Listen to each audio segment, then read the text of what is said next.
Hello folks, this is Doc Severson for the TheoTrade Nightly Report for Thursday, June 16th. We'll start off tonight's report with the S&P futures here, and what you can see is that today's candlestick was a hammer candlestick. So this is a fairly reliable reversal pattern, with the caveat being you're never supposed to call a reversal off of one candle, but I think you can look back over the last few months and look at some of these examples here. Like here and here, this is typically where we have a long lower shadow. It's usually a long candle and the price is closing near the top of its real body. So we had some down there near the January and the February bottoms. We have most of these are showing up on the intermediate bottoms around here. You can see a smaller example right here. You can see another one which marked the bottom over here back in May. And so today, again, we pushed down really hard. I mean, we didn't open that weak, but as soon as the cash market opened, it was a rout. And we dropped quite a bit off of here. You can see that we started the day right around just above 2060. And we dropped easily 20 handles in a very rapid fashion. But like what we've seen recently, it's almost Groundhog Day, is that after a while the dip gets bought, and you can see why this level is so important down here, right around 2040. So right now what I'm doing is I'm boxing in this area. What does that mean? Well, this area between 2040, assuming that this holds, this low holds, okay, and we've got a recent pivot high at around 2120 on the ES. So this 70-point range really contains what I think will be the future for the rest of 2016. Because either we are going to find some way, some kind of catalyst to break higher from here, or what's going to happen is that it will fail and create a very important lower high setting up here on the S&P, which will ultimately break down below this range. Now, where it ends up, of course, is anybody's guess, but like anything else, a reversal starts from these smaller time frames. So in this case, a reversal that we see happening, which starts at the daily time frame, will eventually propagate over to the weekly time frame, and then maybe even the monthly time frame if it's really, really serious. So there is a huge amount of indecision right now, and it's almost like we have the bond market playing a game of chicken with the FOMC. And right now, the FOMC is losing that battle because the bond market is standing in there and saying that, no, I don't think you're going to be raising rates anytime soon. So we can see this here on the ZB contract, which is the 30-year U.S. Treasury bond.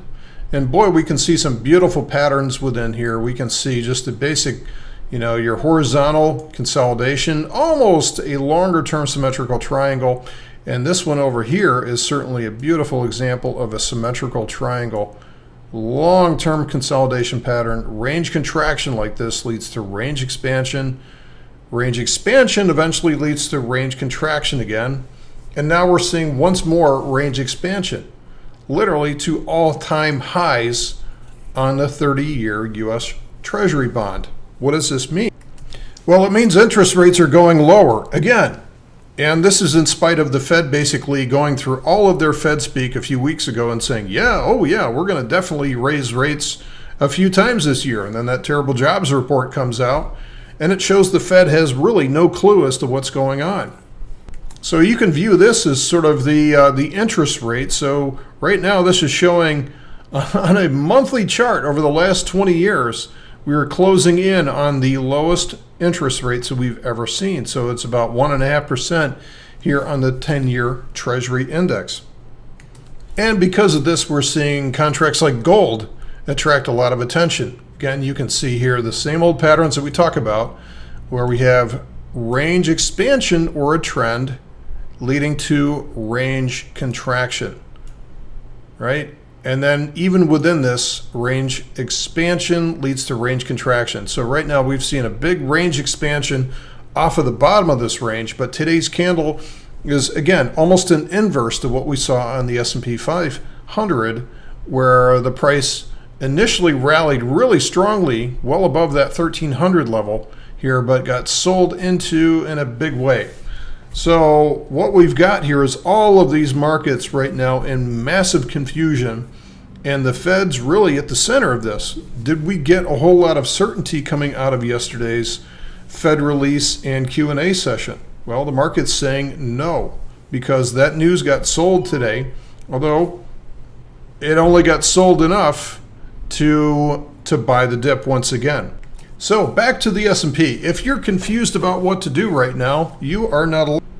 We seem to have one bubble after another springing up right now. One bubble that we know eventually that will end badly is, of course, the 30-year bonds. This is not the type of market, when we look at this on a monthly scale, this is not the type of a chart that will end well, okay, when we have everybody running into the safety of bonds, essentially driving down the interest rate to near zero. And in fact, there are some projections that it may go below zero. So we know at some point this bubble is going to pop. But when we see markets that are gone absolutely parabolic like this, they become very, very difficult to chart and to trade. And so what I'm suggesting is in the short term, we focus on the S&P. And if we look at the monthly chart, this kind of puts it into context. We're jammed right up against the top here. Is this a bubble in stocks? Well, no, not as much of a bubble as it is in the bonds, okay? But they are still at their all-time high. But it has done a good job of consolidating over the last year and a half. At least it's got that going for it, right? So if it is able to break out, I would expect to see that breakout would sustain itself and not immediately flame out. By the same token, I could make an equal case for the price to come down one more time and at least test this 1800 level. But my crystal ball's in a shop right now, so what I have to do is go back to same old-fashioned price action, keep my head out of the news, because the news is only going to give me a bias in terms of what I think is going to happen or maybe not happen, right? But price action will never lead me astray. So if I just box in this 70-point range on the S&P, take it one thing at a time, right?